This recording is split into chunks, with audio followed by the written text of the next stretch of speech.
short again from his glory. Amen. After this seminar, you begin to grow. You will begin to grow. You become master over the devil. Amen. You see, you cannot be a man of God a woman of God that cannot master your devil. Yes. The devil of my life is different from your own. So concentrate and master your devil. He doesn't need people to deal with you. He just two of you, two fellowship. The two of you now. He handles you alone. He talks to you alone. You see, the devil of many people's lives have even told them things against me. There's the devil. Can you deal with them at personal level? Can you cut off from sin? You see, a man of God must be true. A man of God must be clean-hearted.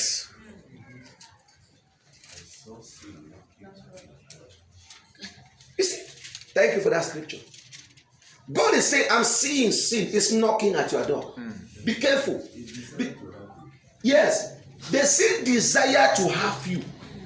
He wants to lay hold of you. But be careful. You see, there is a problem here.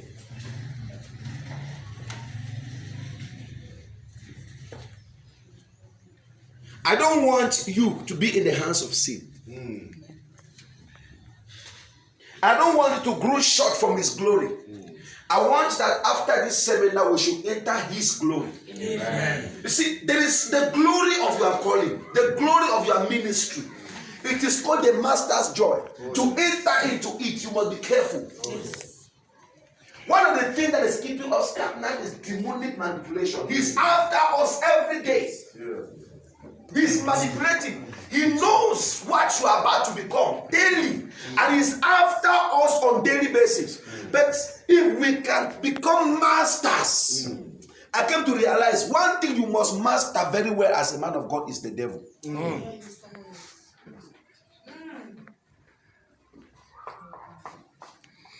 Learn how to deal with internal demons and external demons.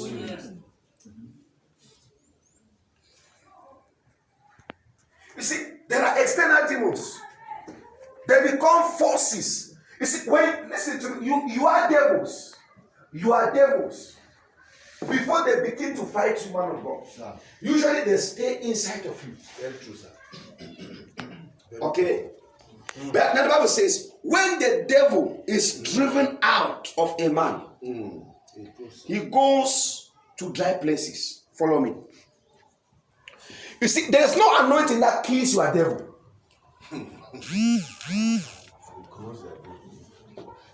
God started from outside. His prayer has been answered. Amen. There's no man of God. He's still yet to be anointed. That is anointed to kill spirits. Evil spirits are never killed. But that the Bible says, give me the scripture. Yes. I think it's Matthew chapter 12. 40. When an evil spirit leaves a man, he goes to dwell in dry places, seeking for rest. And finds none. Then he returns back. Are we there? From verse 43. Yes. He said, when an unclean spirit is gone out of a man. You see, this is the man's spirit. Because everybody has his unclean spirit. That's why we have all done unclean things. Every unclean thing you did was under the influence of what? An unclean spirit. Read it. So when an unclean spirit is gone out of a man, he walketh through dry places, seeking rest and finding none. Yes. And he said, I will return unto my house from whence I came out. And when he is come, he finds it empty, swept and garnished. Yes. Then he goes and takes with him 7 other spirits, more wicked than himself. And they enter in and dwell there. And the last state of that man is worse than the first. Now, thank you. Now look at this process here. Remember that everybody has his unclean spirit. That's why you will agree with me that what? Even presently, we are still battling with what? Yes. Unclean spirit. Who is battling with unclean spirit here? Dirty spirit. Spirit that makes you dirty before God. Spirits of sin, lies telling, immorality, prayerlessness, all kind of dirty spirit. They are there. They call them what? Unclean spirit. Am I correcting here? Spirit of setback, they are unclean. Spirit of stagnation, poverty. Let me tell you the true men of God.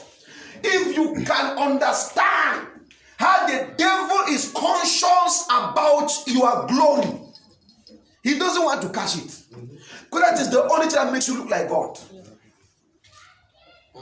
There is a place you enter, the devil cannot catch you. He is afraid you don't enter it. So Bible says, when that spirit leaves a man, which means that it lives usually in a man. But a man, there is nobody, no man of God. When I do deliverance, say, I don't kill the demon that is around you.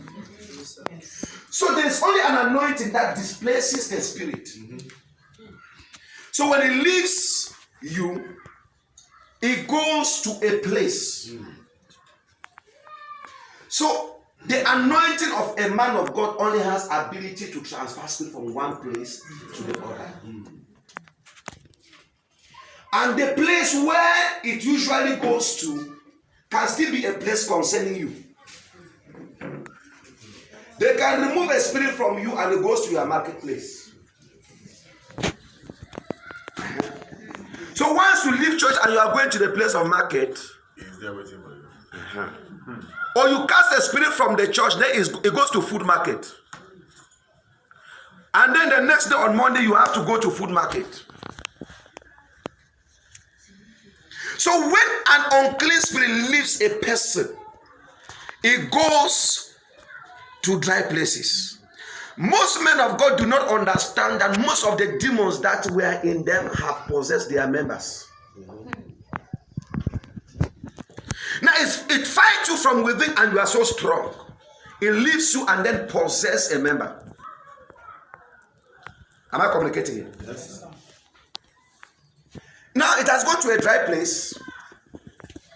If that devil wants to continue fighting, he's not fighting from external.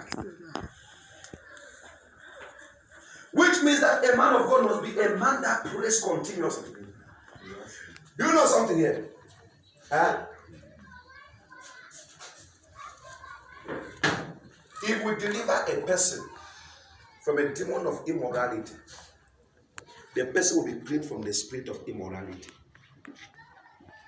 But you will suddenly realize that after your deliverance, somebody is not chasing after you for immorality.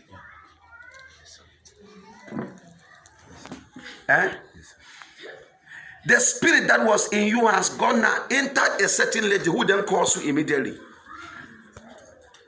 And it could be a lady you used to admire so much. The lady now is now succumbing to a request you once made. But you are already free from the demon. You see, Jesus drives a devil, he goes into the pit. And in short, the demons were pleading, don't send us out of this country. Don't send us out of this city. Send us to the pigs. They know they cannot be killed. And they know if they are sent out of the country, they can't have access again. So Jesus seems to not have understood, or maybe he wanted to pass a message. Then the spirit goes out and enter the pigs. He said, go then there. Then you see that this spirit then carries the pigs, 2,000 of them, into the river. Then once in the river, the pigs dies. Then the demons enter back into the city, and then the people reacted against Jesus. And then they told Jesus, they were not happy that their brother is healed. They said, go away from our city. You know, Jesus ended up not preaching in that city. Yes, sir. He came out of the boat, healed that man, and entered the boat and went back. Because the same demons that were in the man entered the pigs. Then the pigs died in the water, and they were still stranded. So they decided not to go to the city. Now, when the news about the miracle entered the city, the men of the city, instead of being happy that a miracle has occurred, you see, there is a miracle you perform that ends up bringing you problem because you did not know how to direct even the demons behind the miracle. Yeah. So the men of the city comes out with sticks. Where is that Jesus? Where is that Jesus? They were not normal. They were not in their senses. Because no normal human being will be chasing a man who has healed. Somebody who was possessed with 6,000 demons. They know this man is a man, and now the man is well. He's not an evangelist. Then people now are against the man that did that miracle. No. The demons enter them. have entered them to fight him from outside. What am I saying? As a man of God, you must understand that there are external battles. You are a devil. You see, when Jesus left the mountain, went down and read the scroll and said, "The Spirit of the Lord is upon me. He has anointed me to do this and to do that and to do that." The same people that used to read that scripture carry him to go and kill him immediately. You see? Then by miracle he escaped. Even though he would have died. So a man of God, you must be able to understand.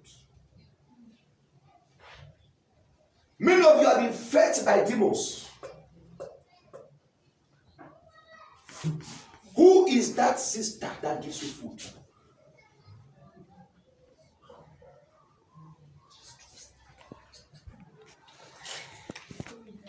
Who is that? Listen to me. You have to be very careful. If you must go close to God, you must fight both from within and from without. Look at that scripture. He said those demons, as they went out, they have to look for a way to come back. You see, the demon never ran away because of you. They ran away because of a man that did the deliverance. If it was because of you, they would have remained there. But they never went out because they were afraid of you. They went out because they were afraid of the anointed man who chased them away. Why are they coming back? Because they know it was not you.